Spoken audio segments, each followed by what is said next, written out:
if behaviors we struggle with most are actually the body asking for support?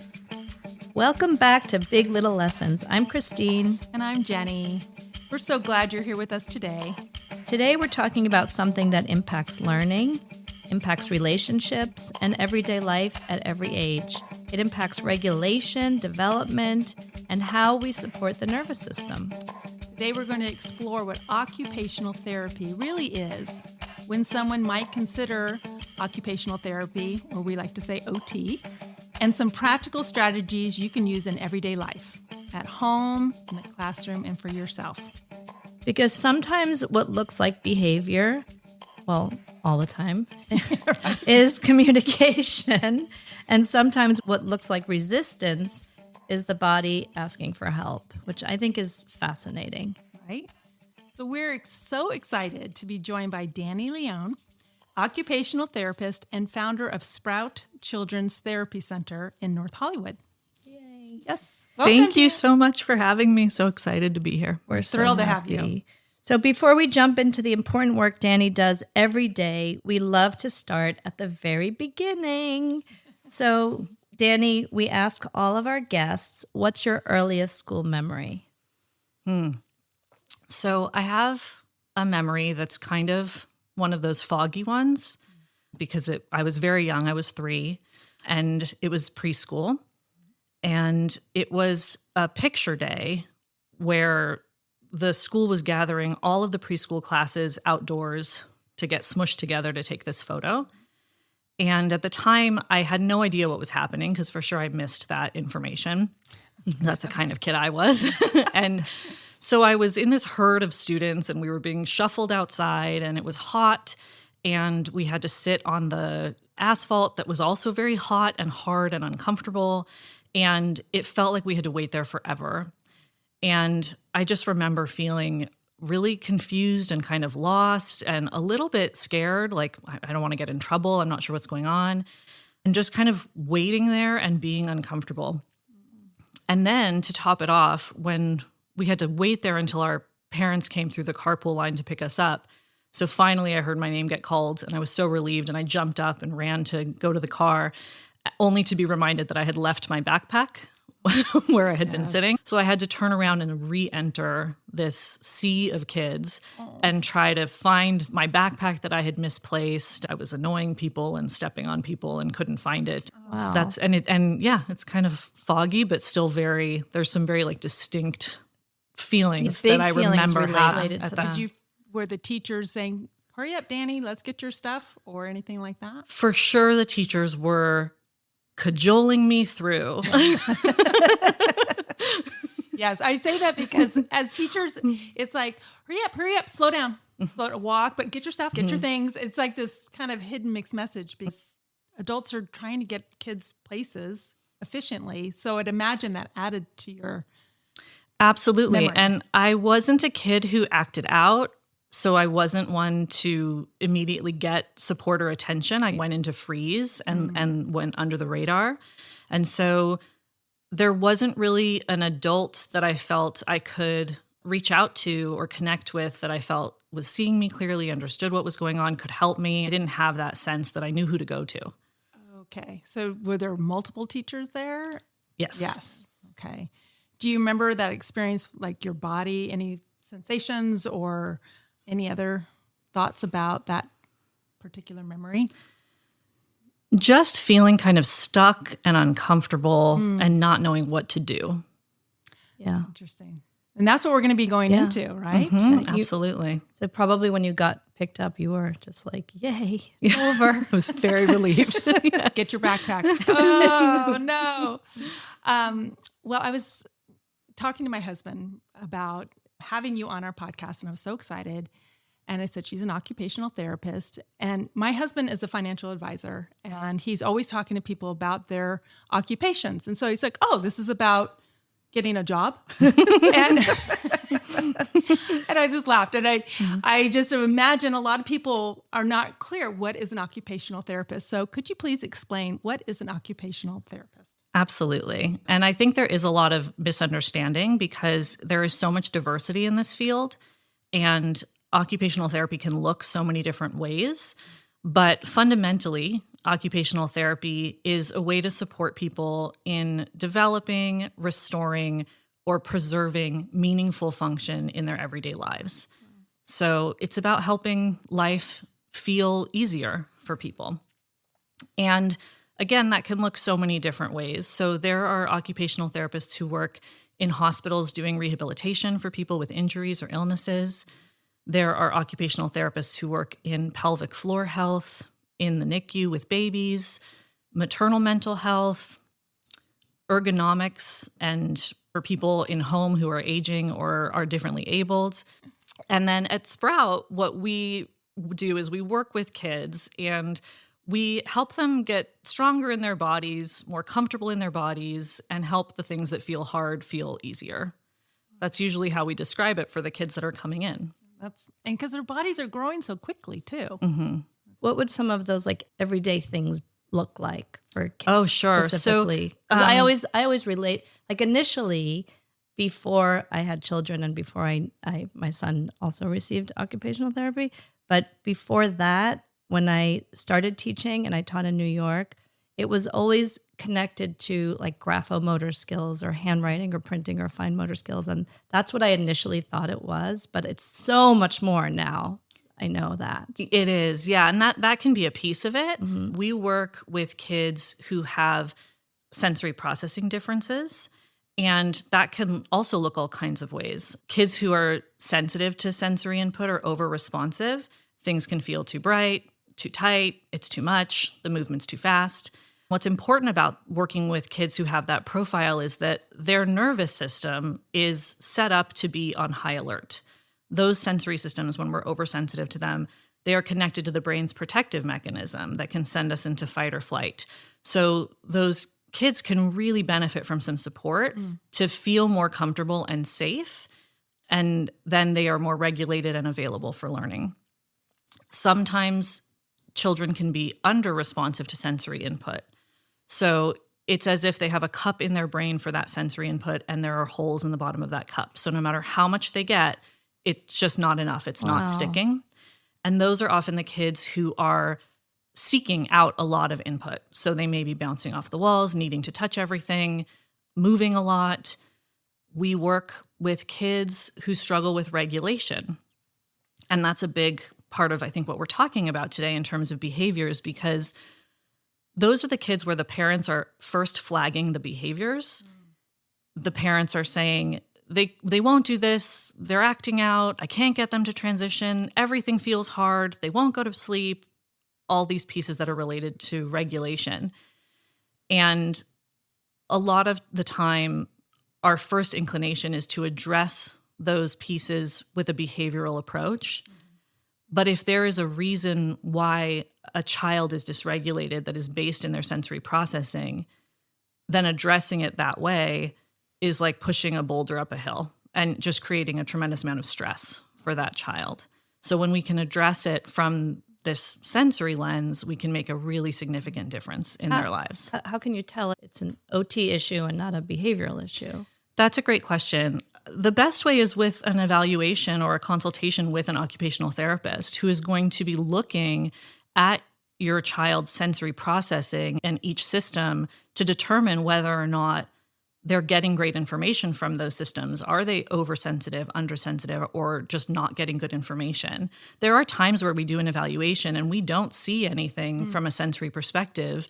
And then we start wondering, okay, why else might this child be struggling in these ways? And you also have to take into account developmentally appropriate. So some people might say, my kid is really wiggly. And it's like, well, they're 3 or 4 or whatever the age is. Yes, and that's exactly. typical for that age. So it's a combination. So my guess is you are very clear with this is actually an appropriate behavior for all this the age. time. We're helping parents see or understand what's age appropriate and what's to be expected and what might be something that that child could benefit from some support with. We find it in kindergarten. It's like, oh yeah, that's right. They're 5 and 6. They're going to be wiggly. We have a certain amount of time in understanding that. So it's easy for parents to maybe think something's wrong when it's actually very appropriate. But we do notice also those children who are dysregulated. Oh, yes. Also, I mean, it's every year in our classroom, there are children who need support with occupational therapy. It's pretty common these days. Absolutely. Yes. And then to finish answering your question, Christine, we also do the graphomotor, fine motor stuff. We work with kids who struggle with gross motor skills, motor planning, organizing their behavior, all of that. Yeah, it feels like, well, we said this about speech therapy, but I'm going to say I think everybody needs a little OT as well.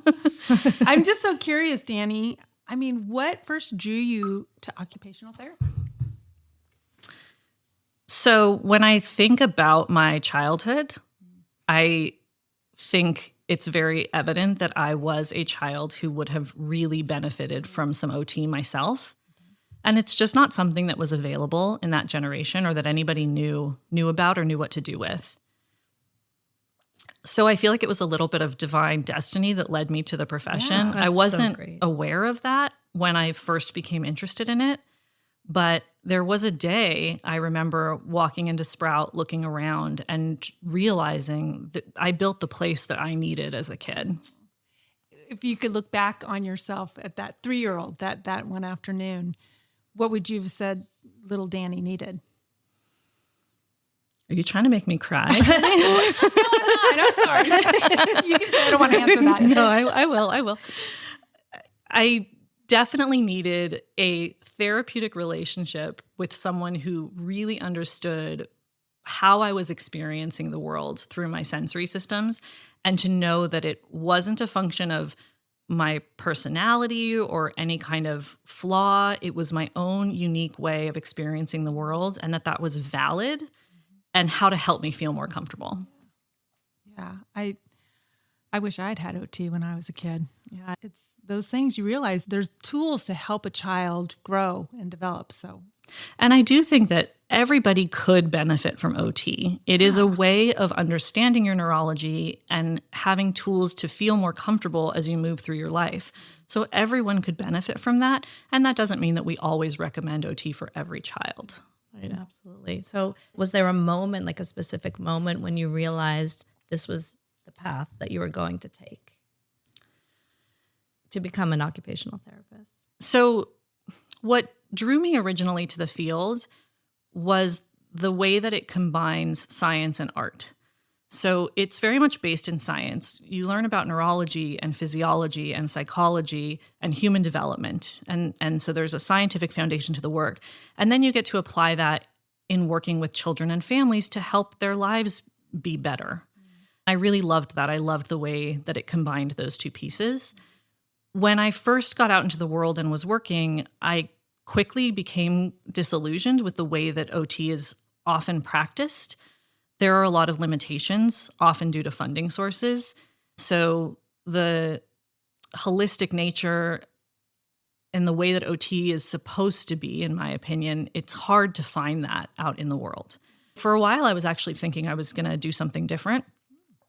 And then my daughter was born, and I felt hit with a lightning bolt. I became so passionate about parenting, about child development, about the family experience and attachment. I really just felt grounded suddenly in wanting to do this work and in wanting to provide it to families in a particular way through this lens. Wow.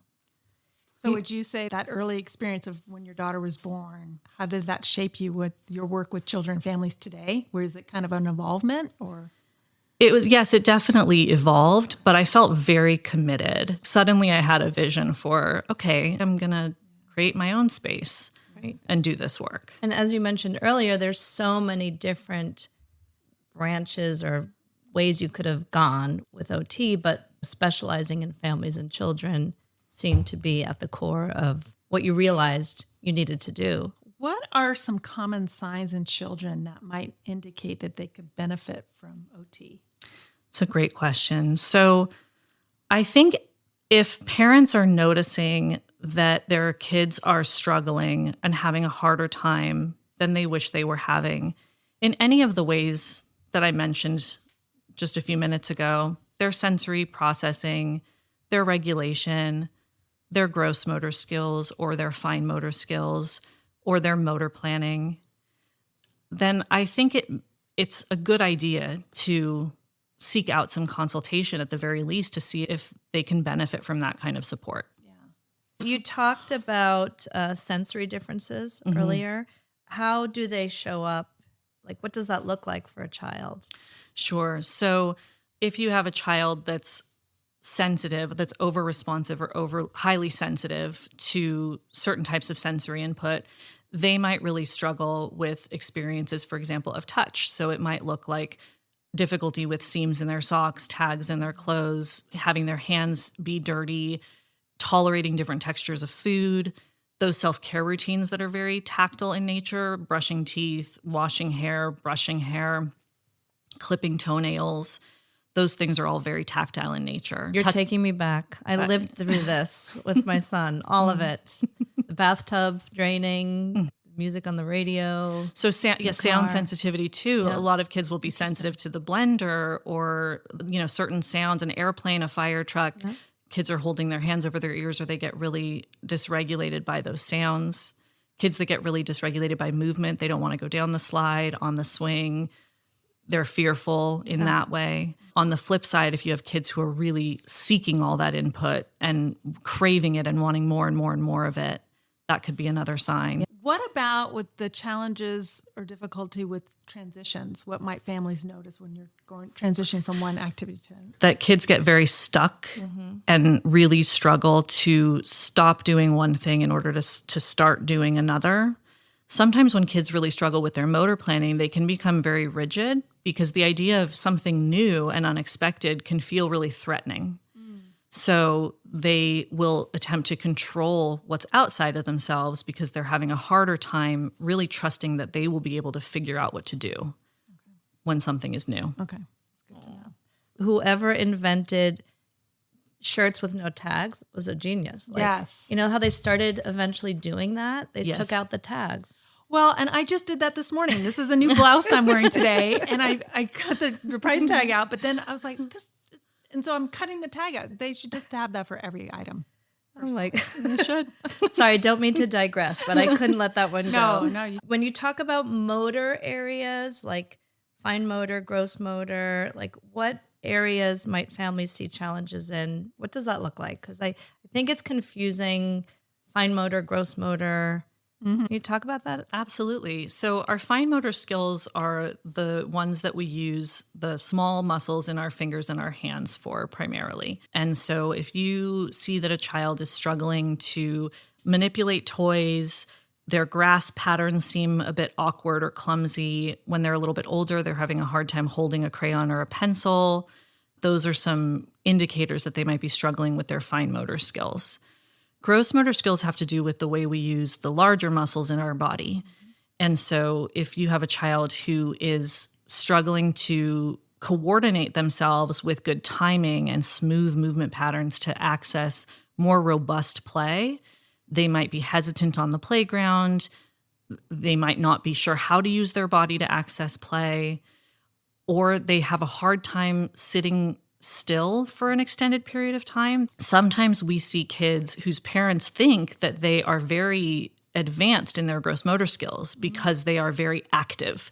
So they're throwing their body around and they're all over the place, and parents equate that with strong gross motor skills. But what we are interested in looking at is the quality of movement and how they're managing their posture to support them. And those two things do not always go together. Is that the motor planning? Or is that something separate? That's something separate. Okay. Motor planning has to do with the inherent know-how that we have about how to approach something that we've never done and figure it out. Okay. So it consists of ideation, which is coming up with the idea, sequencing the steps, and then executing those steps in a coordinated and well-timed way. So when you have kids who really, they want to play the same thing over and over again, again, very rigid about how things go. They don't want to have to tolerate what feels threatening to them in some sort of unknown demand.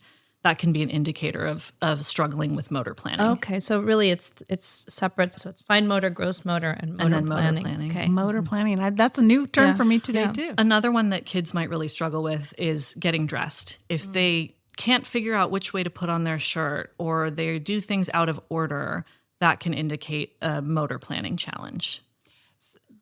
For students who maybe struggle months into school with organizing themselves to go home, would that be an indication of someone that has challenges with motor planning? Yes, there's a significant sequencing component to that. Okay. Like I had a little boy at the beginning of this year who couldn't figure out how to put his backpack. He could take his backpack off, put it on sort of, but then we would ask him to put it on the back of his chair, and it needed a lot of practice. Yes. And now he can do it, but at the beginning of the year, it took a lot of repetition. And I would say, look, it was a Mario backpack. I would say, hold the Mario towards you. Yeah, you have to break it down. Yeah, break it down. Exactly. That's a perfect example. Anything that falls into that category of figuring out how is a motor planning thing. Oh, that's interesting. That's good. I mean, and that really shows up with little kids because a lot of them, even if they're good at it, are still learning that, right? So, And not only working with children, some of our older kids, some of the teens and adults, what are some signs that they might benefit from some OT work or support? That's a great question. Teens and adults who would benefit from OT will often be struggling with their executive functioning skills, their regulation also. I think it tends to show up in those ages as anxiety and depression. Struggling with self-care, also those routines, those daily routines that sustain us. Is motor planning the same thing as executive functioning, or is there a little bit of No, nuance? there's a difference. Okay. Yeah, there's a difference. Executive functioning is more in the realm of decision making, Okay. problem solving. What should I do now versus motor planning is this is how it goes every day, and I'm not sure how to get there. Nobody does selling better than Shopify. Shopify is the home of the #1 checkout on the planet. And the not-so-secret secret, with Shop Pay that boosts conversions up to 50%, meaning way less carts go abandoned and way more sales going through. So if you're into growing your business, your commerce platform better be ready to sell wherever your customers are scrolling or strolling. On the web, in your store, in their feed, and everywhere in between. Businesses that sell more, sell on Shopify. Upgrade your business and get the same checkout that Skims uses. Sign up for your $1 per month trial period for 3 months at shopify.com/Westwood1, all lowercase. Go to shopify.com/Westwood1 to upgrade your selling today. Shopify.com/Westwood1. Exactly. Thank you. So what are some of the signs of maybe appears to be depression, anxiety, not able to finish things up? Struggling to finish things, struggling to maintain their self-care routines. what would their sessions look like differently than a smaller child? At Sprout, we've been working only with kids, but we've recently started exploring this idea of working with teens and adults. We have been approached by so many parents of the kids that we work with who are being a lot more open about their own neurodivergence and are even getting diagnosed as adults. And I'm seeing this in my personal life as well. There are a lot of adults who never got the services that they would have needed as a child, and they could still benefit. So my colleague Alexis approached me and she said, I think we can offer something here. I think there's something we can do here. If you look on social media, there's a growing world of nervous system support programs for adults. And we tried a few of them and we were like, these are terrible. They're just not good. And we thought, we can do this better. We can do a better job of this. So she and I put together a protocol and we've been trialing it with some adults and it's going really, really well. So we're hoping to offer that actually as a class so that there is some community around it as well for adults, and then a separate one for teens who are struggling with regulation, executive functioning, attention. Yeah, and it seems like there is so much information overload out there. It's really helpful to give you that toolbox as a teen or an adult. I mean, sign me up. I know, I feel like I Seriously. need it. Because if you think about it, like the work that I've done in therapy for years and years, a lot of it is about regulating myself. But a therapist is not necessarily an occupational therapist professionally. So I think so many people who are working on those things in therapy would benefit from a program like that. It would be phenomenal. I feel like this would be a great time for you to share your philosophy behind your work at Sprout. And tell us Sure. about starting Sprout too. Sure. So the philosophy at Sprout, I think we lean into a few ideas that we believe in pretty strongly. One is that it is holistic. We take a holistic lens. So we see children as whole people and not just as a combination of skills that we're trying to build. We care about who these kids are, who they are becoming, what's important to them, what motivates them, all of that. Another important part of our approach is that we work in a very relationship-based way. And I think this matters so much. Kids make changes in the context of a therapeutic relationship where they feel clearly seen and there is trust there and they know that they are safe. So we really take time to establish an authentic, trusting relationship with our clients. Now you're going to make me cry. Yeah, right. I can't overstate the importance of that. Love It it. matters so much. Another thing is that we really prioritize regulation. So when kids come in, we know that they are not going to be ready and available for learning and for working hard and pushing themselves if they are dysregulated. So even if it takes a little bit of time to address that piece, the changes that we see later are so profound when we take the little bit of extra time to address regulation first and make sure that we're there first. How many years? I mean, I guess it's obviously different for each child, but how long do you stay in OT generally when they come in? I get asked that question by almost every parent that comes in. Right? They want an end date. They want an end date. Yes. It's a significant range. What I tell them is it's in between 6 months and 18 months. That's the range. Yeah. I think my son did that. I mean, it's tangible. You know, it feels like you can get in, learn, and get out. Yeah, it shouldn't be years and years and years. Right. And it's also not a quick fix. So it's also not 3 to 6 months. Right. Are there children who start and then come back late for a tune-up? There are. Development is a moving target. So we can help a child get to a point where they're having a lot of success and ease in their everyday life. And then as they're growing and their peers are growing alongside with them, some other things might show up as being hard again, and they might want to come back for some extra support at that time. It seems like that makes sense because they're changing so much socially and emotionally, physically. It's always evolving. So it seems like something that if you see those signs again of some struggling of some sort, to get reevaluated. Yeah. Absolutely. You started Sprout Children's Center when? It was 2011. Oh my gosh.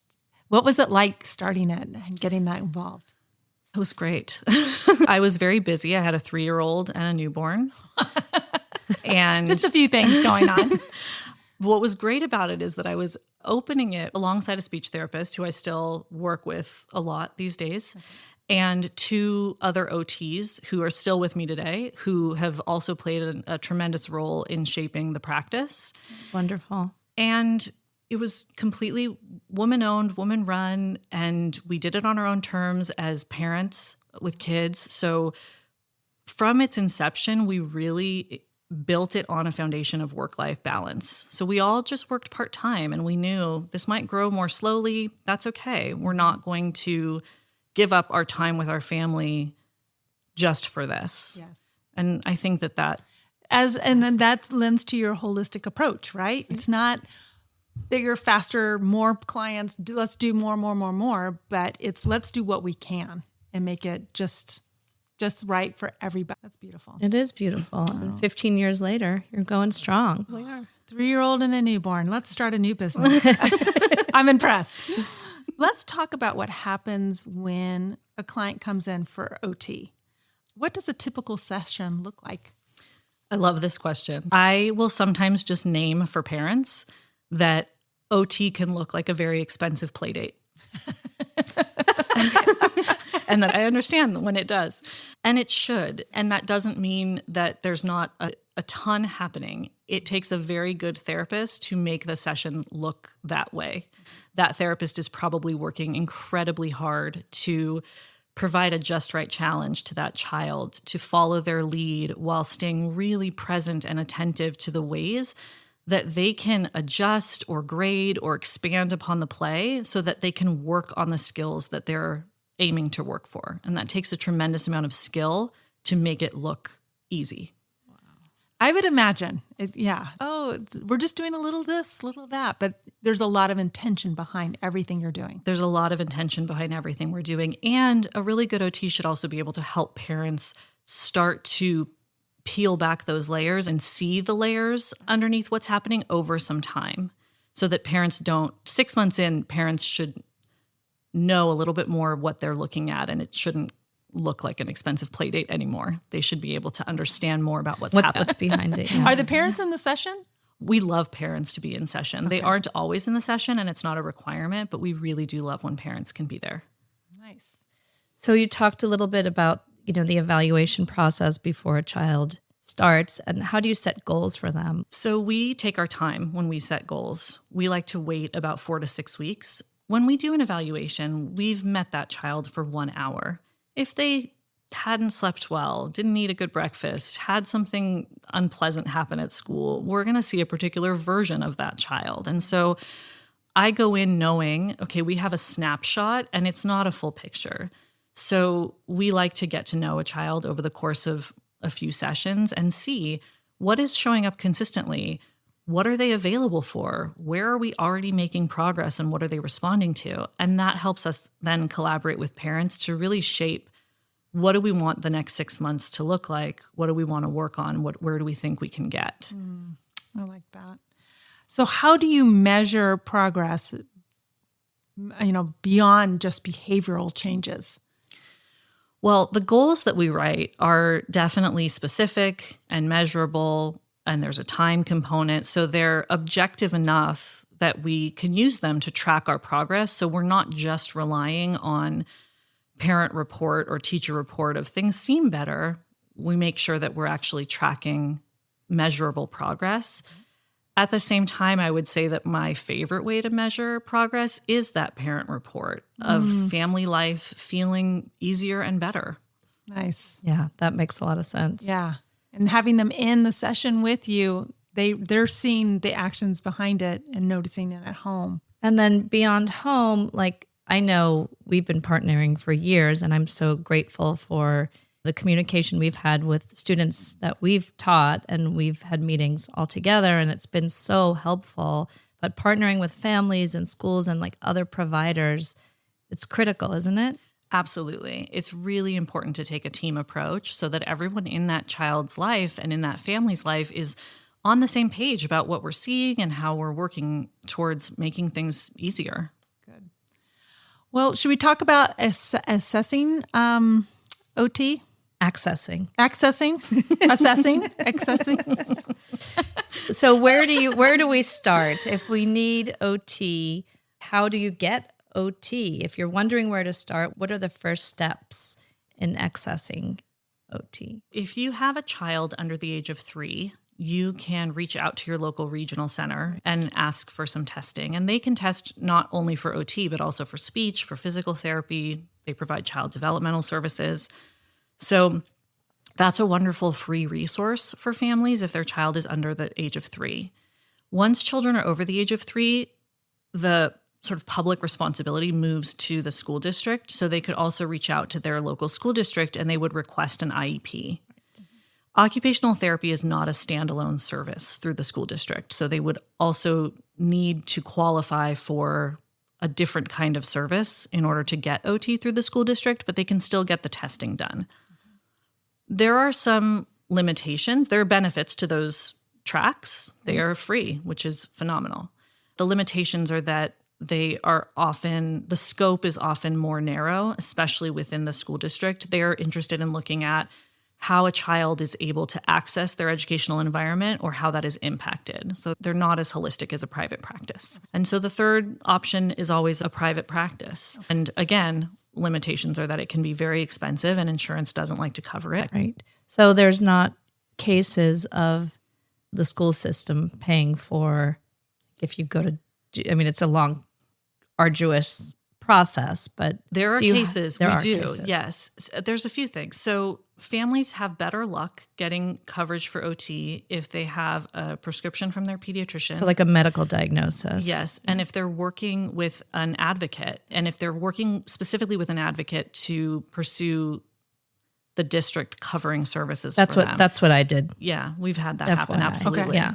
Yeah. I mean, it's a lot of work, but that's how we received most of our services. Do you think, were you kind of a squeaky wheel with it? I mean, A polite squeaky wheel.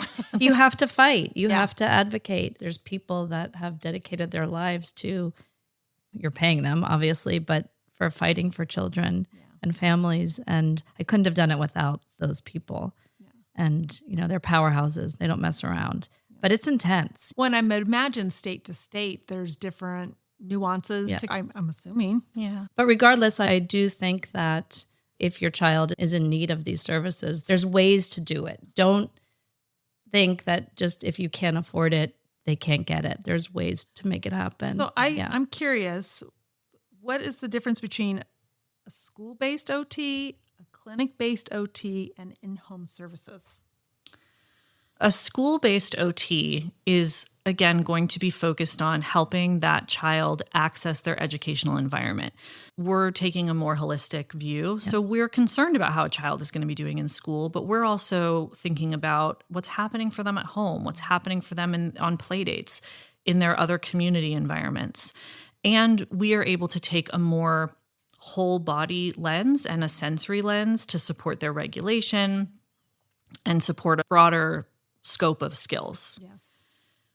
In-home OT can do the same. And what's nice about it is that it's taking place in that child's natural environment. We do a lot of feeding sessions in home because we feel pretty strongly that feeding is a home family-based and relationship-based routine. Okay. So it can be very similar, but there are times when a child really benefits from the type of equipment that we have in the clinic. Okay. Because we have access to so many different kinds of swings and sensory material and toys that allow us to control the environment so that kids can really work on what we're wanting them to work on in the clinic. And that's harder to do when you go into a child's home and they have their bedroom with all their stuff. Yes. A lot of distractions and maybe not the right tools that you're looking for. You must have a lot of stuff in your center. We have so much stuff. Yeah. And where do you get all these? I'm picturing swings and boxes of toys. And There used to only be one company called Southpaw, and now there are so many companies that have popped up to produce this kind of good stuff equipment. too. Yeah. It's hit or miss. Okay. Yeah. Yeah. That's interesting. Oh, Yeah. my I feel like goodness. it's blown up. So like when a family comes in, can you recommend, or are there any helpful questions that they can ask during an intake? We have a lot of questions on our intake where we are asking families to describe how routines look at home, what kind of parenting strategies they're leaning into, what happens for their child when their child gets upset or dysregulated, how do they relate to peers and adults, medical history. We see a lot of kids who have medical trauma, and there's a lot of resulting sensory challenges that can come up as a result of medical trauma. So we want to know that history. All of that kind of helps us put the pieces of the puzzle together to know whether or not we are the most appropriate place for that child to get some So support. you guys are guiding them. I mean, they don't need to come in with a list of questions necessarily. They don't. Yeah, Right. they can. Yeah. And I'm happy to answer questions, but there is a lot of guidance for figuring out whether or not OT is recommended and if we are the right spot. Is there some of the hesitancies for families that maybe are like, I don't know if I want to go to OT? Are there things that come up for them? Yes, I love that you're asking this question. Okay. So a lot of parents will say that they don't want their child to feel like there's something wrong with them. They get worried that they're going to feel ostracized or judged and that they're going to experience this as that they're being told that there's something wrong with them. And in my experience, the polar opposite is actually the case. When kids are struggling and they finally are met with some support that sees them clearly and that knows how to help, there is so much relief in that sometimes we see a jump in their regulation. Nobody does selling better than Shopify. Shopify is the home of the #1 checkout on the planet. And the not-so-secret secret, with Shop Pay that boosts conversions up to 50%, meaning way less carts go abandoned and way more sales going through. So if you're into growing your business, your commerce platform better be ready to sell wherever your customers are scrolling or strolling. On the web, in your store, in their feed, and everywhere in between.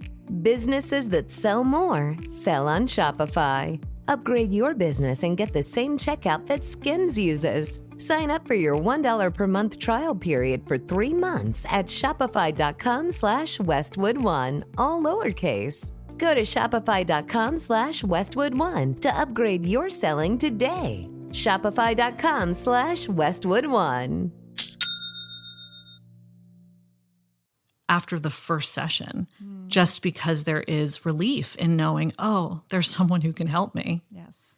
Yeah, I think whenever you have something's not working right and then somebody can help you identify it and say, hey, this is what we can do, it's a huge relief. You must have some great stories about just this overcoming things, any sort of skeptical thoughts from parents, and then they're like, you're the best. Yes, and often then recognizing so much in themselves later as well. Fascinating. It is fascinating. We didn't talk about this, but when we talked beforehand, you mentioned something about a feel better kit. And we'd love to hear more about that because we didn't talk about that here. And it's such a cool thing. Yeah, it's something we've been recommending to a lot of families, and we're really enjoying the feedback that we're getting from families who are following through with it. So what's a feel better kit? Yeah, a Feel Better Kit is a toolkit for regulation that parents build alongside their child. So the idea is that you get a bunch of sensory toys, tools, things that can help, like things like sunglasses, earplugs, squishy things you can squeeze, things you can pull apart, things that you might look at like little lava lamp type things, but like pocket size. Yes, exactly. Okay. And you build a kit for yourself. So the idea is that you find a quiet space at home, you make a pile in the middle with all of the stuff, and everybody has their own little bag. And you model for your child picking the things that you want to put in your Feel Better kit so that you have that kit with you as you're moving through the world. And while you're putting your kit together, they can put their kit together. Mm-hmm. You model things like, oh, I'm going to pick this guy because I really love the way it feels in my hand and I can squish it really hard when I'm frustrated. I'm going to pick the sunglasses because when it's too bright, I get a headache. You model that for them. And then you also model using it out in the world. So if you're sitting in traffic and you're feeling frustrated, you can say, I'm going to get one of those squishy things from the Feel Better kit so I can squeeze it because I'm feeling so irritated. Or if you're going into a very loud restaurant, you might say, I think it's going to be really loud in there. I'm going to put in my loop earplugs until I get used to it. And it gives us an opportunity to have a discussion with kids and explore how sensory experiences can impact our regulation and how sensory tools can support us in doing something about it and feeling better. And that can be so empowering and regulating in and of itself. Yes. Just knowing there's something I can do about this uncomfortable feeling to make it better. Yeah. Love that. I'm so excited because Jenny and I have implemented cozy corners in our classrooms. Mm-hmm. And we do have like a little basket, and it's been growing over the years with there's like a weighted blanket. I have a seashell to listen to the sound of the ocean and all those little plushed animal and just all different kinds of things that they can touch and feel and regulate in the cozy corner. Those are all amazing examples of things to add to a Feel Better kit as well. Yeah. Absolutely. But I love the idea of really making it a part of your life. Like if you're going to the supermarket, or if you're going out to dinner, like make sure you have access to it so that you can tap into it and show your child that this is what you need to help you. And a lot of kids don't realize, they're not aware of what's making them uncomfortable. So they're not going to communicate about it openly because they don't even know what it is that's making them uncomfortable necessarily. So I think when we open the doors to that communication, then they can also start to attend to it for themselves. Coming to that realization is just wonderful, you know? Yeah, I love that. Putting words to it, and it's great. I'm trying to think like a feel-good kit at home and in the car because we're in the car so much, right? Sure. Why is that proactive regulation so powerful, having that feel-good kit? So I think that in the throes of parenting, and I'm speaking based on my own experience, we can often want our kids to learn how to regulate themselves without teaching them how. And I remember when my son was much younger and telling him to take a deep breath when he was really upset. And he looked like he wanted to punch me in the face. Yes. Because who wouldn't, right? So, and then I realized, oh, I can't ask him to take a deep breath when he's upset if this is not something that we have practiced when he's not upset. It's not a tool he's developed yet. Those moments when kids are dysregulated is not the time for them to learn anything new. Okay. And it's not the time for us to expect them to be able to practice a new skill. Yes. So if we want them to be able to utilize these strategies in a moment of frustration or anger, it's something that we need to build into their everyday lives, have some power there. And if you practice enough times going from a 4 down to a 2 or a 1, then later when they're in an 8 or 9, they'll have more success getting themselves down to a 4 or 5. Yeah, it's almost building that muscle memory. Exactly. And having it where you like, it's like almost like a game. It's like, it's fun. It's like, we're building this kit and you think, oh, these are going to be great. But when you're, like you said, you're in the heat of frustration, to have that something that you knew you picked out. You just, so often kids don't have much control. And so to give themselves some control of how to de-escalate. Yes. And I just thought, as you were talking, I thought of another item we often put in there, which is a little aromatherapy stick. Oh, gonna add that. Gonna add that. Right. Because I was thinking, what would I put in a feel-good kit? I'm like, a candle. So aromatherapy stick would be amazing. Yeah. That's a really good one. So it's kind of addressing feel, texture. What about some sort of music? Would that be something? Absolutely. If music is something that calms you down, having headphones that you can connect and play music is great. What about taste? Anything for taste? You could. Absolutely. You could include things in there for Gum taste. For me. Yes. Something to Something to chew do on. gum is a fantastic idea. And a lot of people calm down with things that are visual, like all of that research about having a fish tank. So those little bubbly things that you can watch the bubbles go up and back down, that can be really soothing. I like that. I love this so much because I feel like this idea of dysregulation, like we've talked to, in this conversation with you, we've talked to people about practicing mindfulness. We've talked to therapists about children big feelings. And it's all comes back to this. It's the same idea, but having concrete tools to use to teach these little bodies how to, and these big bodies. Yeah, let's face it. Big bodies need them too. Yeah. Right? Yeah. So I love it so much. thank you. Should we try the speed round? Let's do it. Okay, so we're going to just ask you quick questions, and first thing that comes to mind, first thing-ish that comes to mind. I'm ready. Okay, so one item every family should have at home. That's tricky. You need a huge box of stuff. Yeah.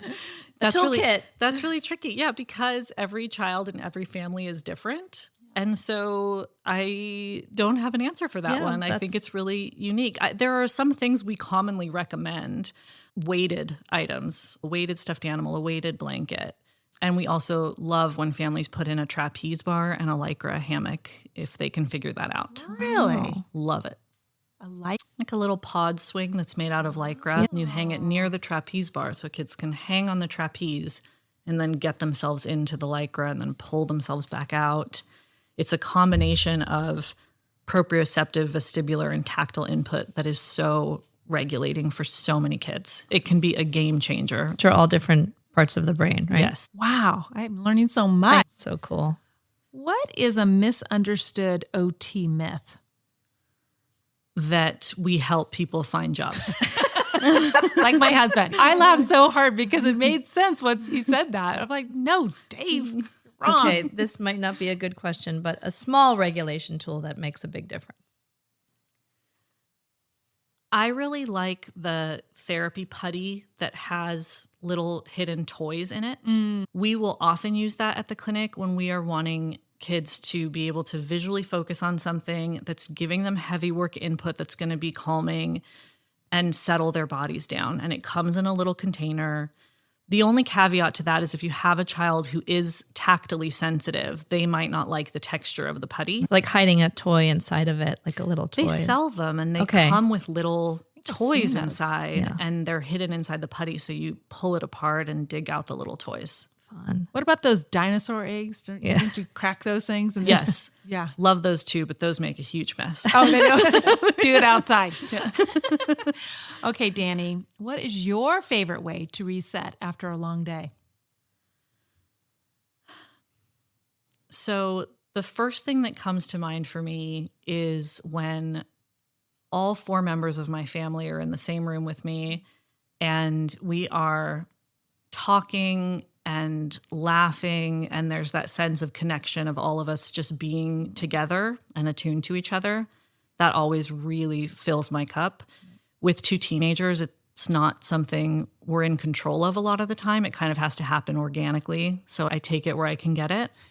Other than that, something that I can be in control of is at the end of the day, if I really feel like I just need to have a reset, I go for something that's pretty intense sensory input, something like a vibration plate, one of those Shakti mats. You guys know what that is? No. It's that mat that has the little spikes on it and you lay on it and it's really painful for the first couple of minutes. Wait, and then what? it's incredibly relaxing. Is it a full body? No, it's just, it's like piece. for your back. Oh, like upper back? It's called a shoulder The whole Shakti. back. Shock. The brand I have is called Shakti, Shakti. Shakti. pad? It does sound painful. It is, But then I could it see how that really would feel. I could see you stimulates liking your- that, Christine. You'd be like, ow, ow, ow, ow. Oh, I love it. That's exactly what it's like. Yeah. Really? Yeah. Or like a really hot shower, something that is so intense from a sensory perspective that it takes me out of my head and immediately puts me back in my body. Yeah. Cold plunging. Okay. Yes. I like Yes. cold plunge. Anything in that world for me You like really that. works. So you're Reset. sensory seeking. Do you do deep- cryotherapy? No. No. That's going into like a freezing cold Arctic tub. It's like a cold sauna, Like a freezer. yeah, like a freezer. I have, but I don't have access to it. But I do have my unheated pool. There's Cryotherapy. a cold plunge. And your final message to parents, what's one thing you wish they knew? What do I wish that parents knew? There's so many things. And when I'm thinking about them, I'm also thinking about what I wish I knew when Yes. I was earlier in my parenting journey. What are the things I wish I knew?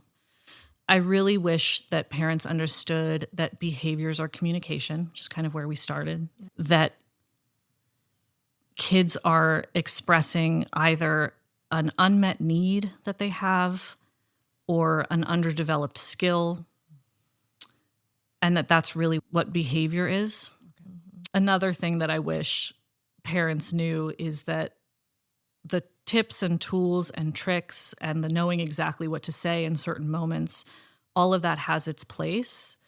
But more important than that is the authentic quality of your connection with your kids in the moments when you're using those tools, and whether or not you are coming from an attuned, regulated place so they can co-regulate with you. I think we often try to throw those things at our kids to try to control the outcome, but kids are so good at picking up on the message underneath, and they are hearing how we are feeling about what we're saying way more than they're hearing the words. Wow, that takes my breath away, honestly. It does, because they're so smart, and that's what we have seen year after year with kindergartners. Is they know. And we've had those kids that come in, and they're feeling what's been going on at home, and we're like, why are they crying uncontrollably over breaking up their favorite crayon or something? Something little can just set it off. Yeah. But there's things that they've been feeling. They have a hard time articulating, but they know something's not quite right. Also, it's a reminder of how hard it is to be a great parent. The hardest thing in Yes. the world. That was another thing I was just thinking is I also want us to be kind to ourselves. We can aim for that, and we're not going to do it well all the time, and that's okay. We're human too. Yes, we are. We do the best that we can. We love, we learn, and give ourselves grace and mercy with it. Great. Well, we always like to have an optional homework assignment for listeners. And Dani, feel free to jump in at any point. So an optional idea is to have a sensory experience to help you feel more regulated. Maybe it's listening to music that you really enjoy, or a quiet walk, a candle, or a cozy blanket. Yeah, like when you come home, what do you do to make yourself feel better? And noticing that. Yes. And leaning into it, like maybe a toolkit. What do you think, Dani? Yeah, absolutely. I think that a great place to start to practice developing this lens of sensory awareness is noticing what are the things that really support your nervous system, and then leaning into it, taking an extra moment to make it even just a little bit better for yourself, taking that extra deep breath when you're noticing the impact it has on you. And as a way of really taking care of yourself, leaning into that. It's easy to become dysregulated when I feel like I'm just ping-ponging around, but what helps? For a long time, I always thought as children as dysregulated, and I never thought as adults as dysregulated until my therapist said, who are the adults that regulate you, that are regulated or help regulate you? And I thought, oh my gosh, that's just so eye-opening for me because it's so true. And now I'm so tuned into it. You know, everyone in my family knows when I'm dysregulated. Oh my goodness. Well, let's talk about our big little lesson. Yeah, Christine. so you gave us so much to I think know. about. It's been really, really wonderful. So my big little lesson. Yes, what is it? I'm going to stick with our nervous systems because I think that's because the big little lesson is essentially when you're little, what's the lesson you learned and how you're using it throughout your lifetime. And I didn't learn it till more recently, but definitely understanding one's nervous system and responding with compassion and patience and tools, I think will help you in your life. Yep. For sure. I also think about, I love what you were saying about behavioral, understanding what's going on behind it. Because sometimes with students, we think they're just being difficult today, but there's always some reason why something is happening. And we're going a million miles an hour. And so it's in a perfect world, we could really sit and observe and chat, but earmarking that, not labeling a person, but taking into account what could be going on and asking questions and working with support from the parents and OTs and whoever else is involved, I think is so important. Yeah. Well, Dani, thank you so much for being here with us today. You are a wealth of information, and the incredible work that you're doing to support children's, teens, adults, and families is impressive, and it's just been wonderful. So listeners, if you want to learn more about Sprout Children's Therapy Center, we'll definitely include information in our show notes. Yes, so if this conversation resonated with you, share it with a parent, a teacher, or friend who might benefit from hearing it. And as always, thank you for being part of our community. We are a classroom. We are a community. We might not have all the answers, but we find people that do. And we have a lot of experience. Thank you, Dani. Until next time. Thank you both so much. Oh, thank you.